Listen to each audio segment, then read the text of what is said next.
जिस टाइटैनिक हादसे की चर्चा बीते 111 साल से जारी है, आज हम उसकी पूरी कहानी जान लेते हैं। टाइटैनिक एक विशालकाय समुद्री जहाज था। इसका असली नाम RMS टाइटैनिक था।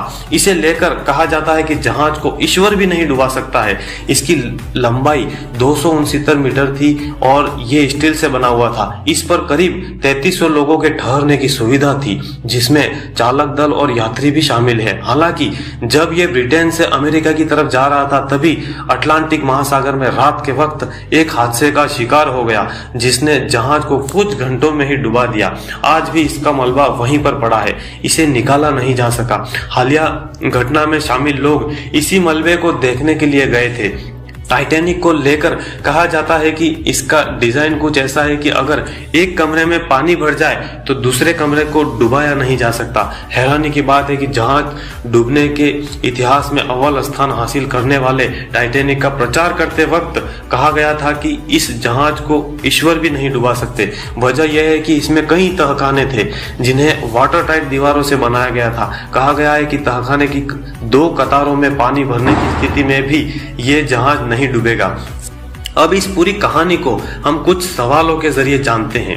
अब कितना बड़ा था टाइटैनिक जहाज? आयरलैंड के बेलफास्ट की हॉलैंड एंड वुल्फ नाम की कंपनी ने इस जहाज को बनाया था। इसकी लंबाई 269 मीटर, चौड़ाई 28 मीटर और ऊंचाई 53 मीटर थी। जहाज में 3 इंजन थे, साथ ही भट्टियों में 600 टन तक कोयले की खपत होती थी। उस वक्त इसे बनाने का खर्च 15 लाख पाउंड था। इसे तैयार होने में 3 साल लगे। जहाज में 3300 लोग सवार हो सकते थे। जब पहली बार ये सफर पर निकला तो 1300 यात्री थे और 900 चालक दल के लोग इस पर सवार थे। लग्जरी जहाज की टिकट काफी महंगी थी।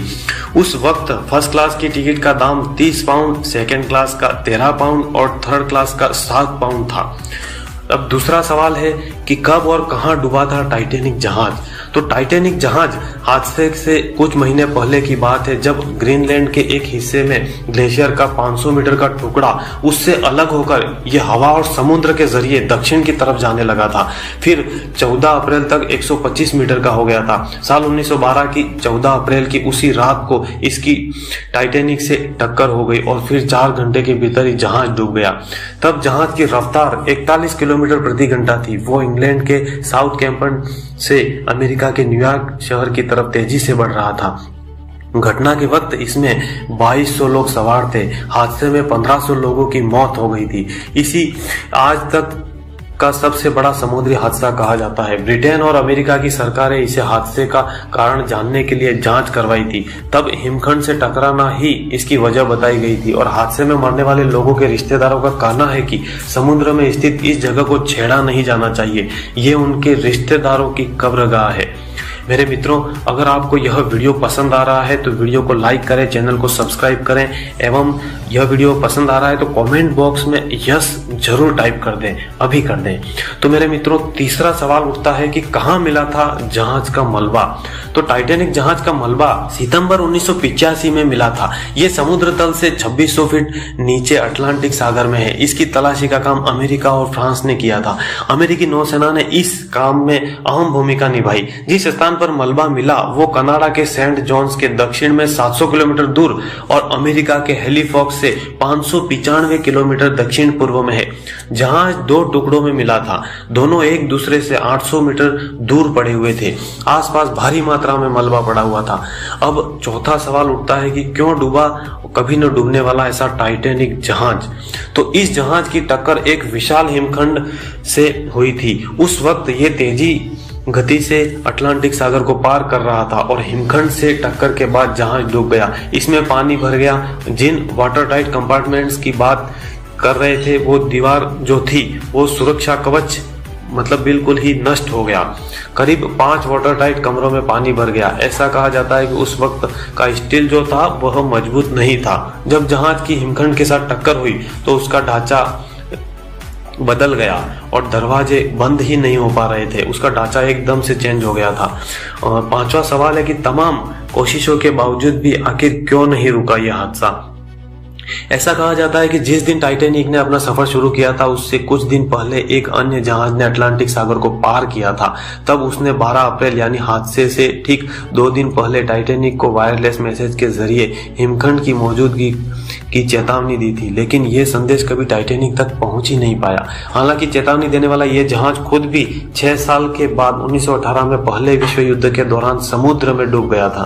टाइटैनिक बनाने वाली कंपनी व्हाइट स्टार के प्रबंध निदेशक जे ब्रूस भी हादसे वाले जहाज पर सवार थे।